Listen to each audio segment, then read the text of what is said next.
Hello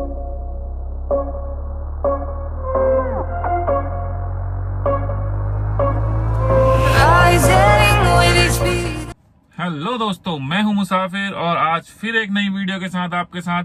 और आज हम बात करेंगे क्रेटा 2020 की जो सर्विस कॉस्ट कितनी आती है, क्या खर्चा आता है और इसकी जो फर्स्ट पेड सर्विस है उसमें क्या क्या चेंजेस होते हैं, गाड़ी में क्या क्या बदला जाता है, क्या नहीं बदला जाता है। और हाँ, मैं बताना चाहूंगा, हुंडई क्रेटा 2020 का सर्विस चार्ज सुन के आपके कान खड़े हो जाएंगे। ये जो एक प्योर एसयूवी सेगमेंट में आती है, ये मिनी एसयूवी में नहीं आती है, ये सेगमेंट अलग है। पर इसकी जो कॉस्ट है, सर्विस कॉस्ट, वो काफी कम लगी मुझे अपने हिसाब से। जो और कंपनियों की सर्विस चार्ज है उस हिसाब से मुझे इसकी सर्विस काफी कम लगी। हाँ, मारुति से मैं तुलना नहीं करूंगा कि आप कहें कि हमारी कोई कहे कि नेगेटिव कमेंट करने वाले काफी हैं जो बोलेंगे कि मेरी ब्रेजा के तो इतना आता है उतना आता है। पर हाँ, ये कहना चाहूंगा कि उसके ब्रेजा के जो सर्विस चार्ज है उससे कम ही बैठेगी, ज्यादा नहीं बैठेगी, थोड़ा बहुत ऊपर नीचे हो सकता है 19-20। तो मैं बताऊंगा इसमें मेरे क्या क्या चेंज हुआ। ये सर्विस कराई है मैंने, 10,000 किलोमीटर पर मेरी सर्विस थी, पर मेरे को कहीं जाना पड़ा, गुजरात जाना पड़ा, तो मेरा लगभग रन आना जाना 3,000 किलोमीटर से ऊपर हो गया। तो मैंने ये सर्विस वडोदरा में कराई है, हल्द्वानी में ये सर्विस नहीं कराई है। ये गाड़ी मैंने हल्द्वानी से परचेस करी है, पर इसकी सर्विस मैंने फर्स्ट सर्विस वडोदरा में मुझे करानी पड़ी, क्योंकि मैं ट्रैवलिंग में था, तो इसलिए मुझे वडोदरा में सर्विस करानी पड़ी। वडोदरा में काफ़ी अच्छा स्टाफ था जो था, उनने मेरी गाड़ी की अच्छे से सर्विस करी। जो जो मैंने उनको पॉइंट बताए थे वो पॉइंट क्लियर करे। हाँ, एक पॉइंट ऐसा है जो अभी भी मेरा क्लियर नहीं हुआ, मैं लास्ट में बताऊंगा कि वो पॉइंट कौन सा है जो मेरा अभी भी क्लियर नहीं हुआ। अब मैं हल्द्वानी वाले सर्विस सेंटर में एक बार ले जाके देखता हूँ कि वो पॉइंट क्लियर होता नहीं होता है।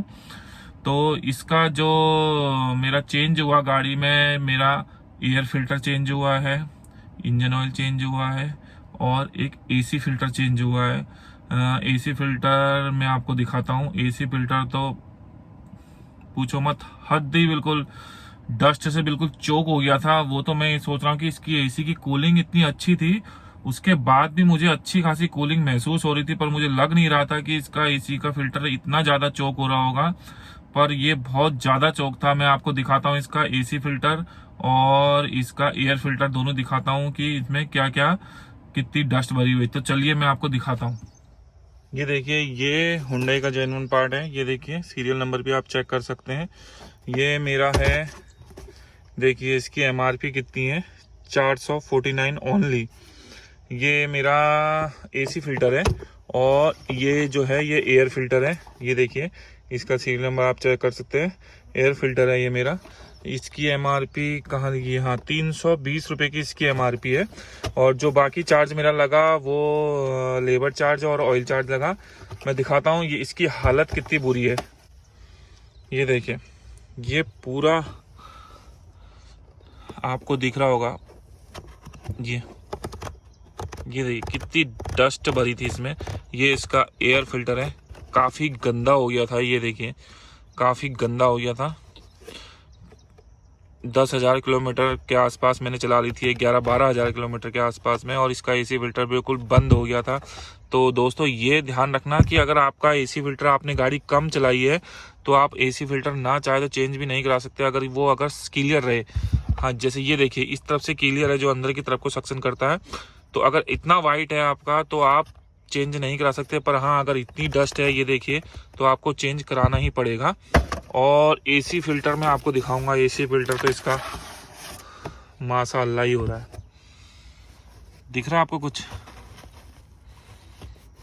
इसका एसी फिल्टर दिख रहा है आपको? ये देखिए डस्ट, देखिए भाई साहब, ये देखिए, ये इसका एसी फिल्टर के हाल है। इसमें अगर पटक पटक के निकले तो एक बिल्कुल इतनी मिट्टी निकलेगी। मैं आपको दिखाता हूँ, ये देखिए, ये इसके एसी फिल्टर के हाल है। सॉरी, मैंने गाड़ी के अंदर इसको वो कर दिया।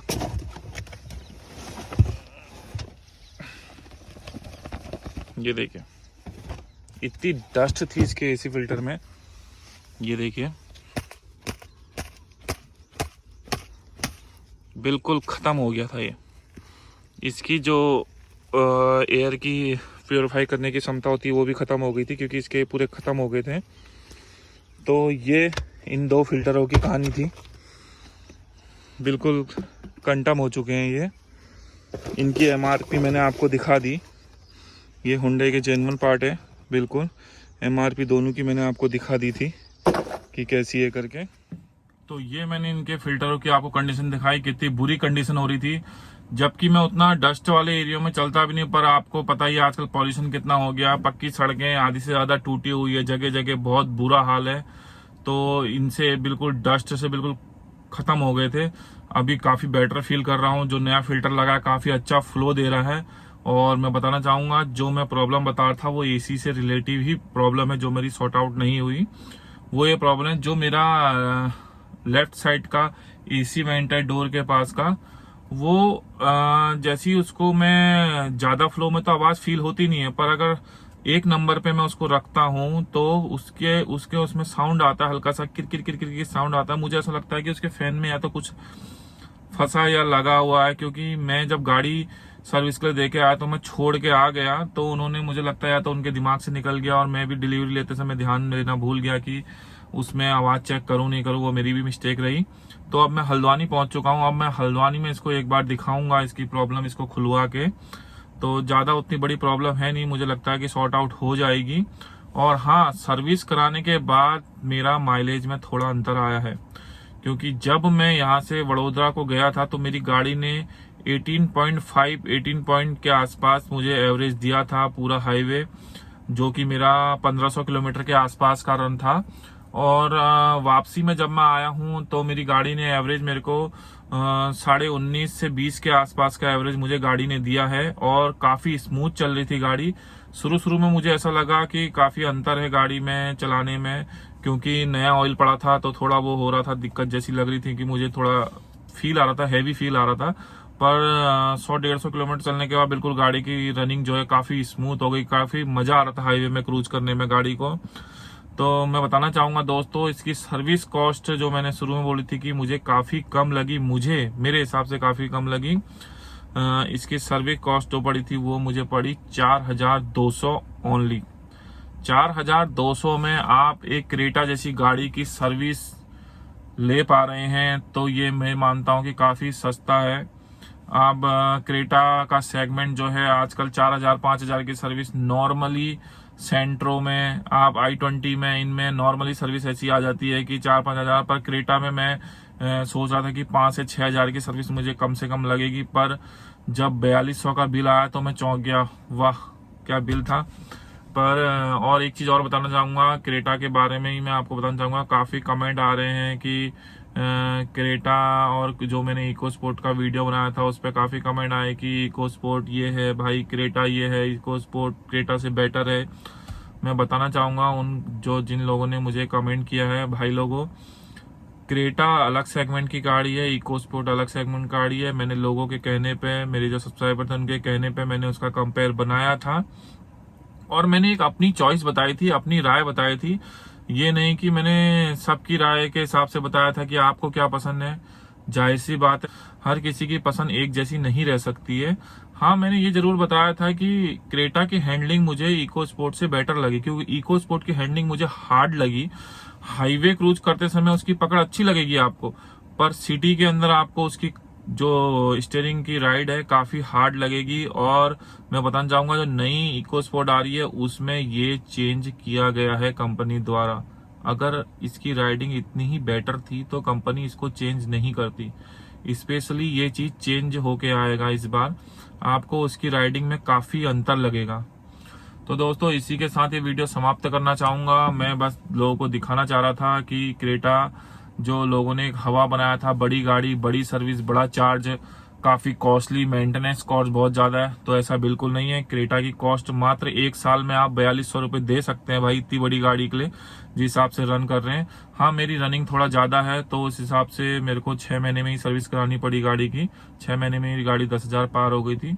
तो दोस्तों, ये वीडियो कैसा लगा जरूर बताना। कोई जानकारी मेरे से मिस्टेक हो गई तो बताना, और क्रेटा के बारे में कुछ और जानना हो तो मुझे बताना। मैं नेक्स्ट वीडियो में उसको कवर करने की सोचूंगा। और जो अगला वीडियो आएगा मेरा, वो मैं एक गाड़ी है मेरे पास जो लगभग 60 से 70 हजार किलोमीटर चल चुकी है। वो काफी पॉपुलर गाड़ी है इंडिया की, वो बताऊंगा कि ये 60-70 हजार किलोमीटर चलने के बाद भी मुझे नया वाला फील दे रही है। तो नेक्स्ट वीडियो उसी का रहेगा। तो जो चैनल पे नए हैं प्लीज सब्सक्राइब कर लीजिए, क्योंकि जस्ट 2 दिन बाद आपको वो वीडियो मिलेगा। तो दोस्तों बाय, मुसाफिर को ऐसे ही याद रखना। Don't fall, don't forget all the things you've been taught, you've been told. Don't blink, don't run, don't turn left or turn right or look straight at the sun. My mind's going in circles, I'm trying to fight it. Getting these voices inside to stay quiet. Gone to the place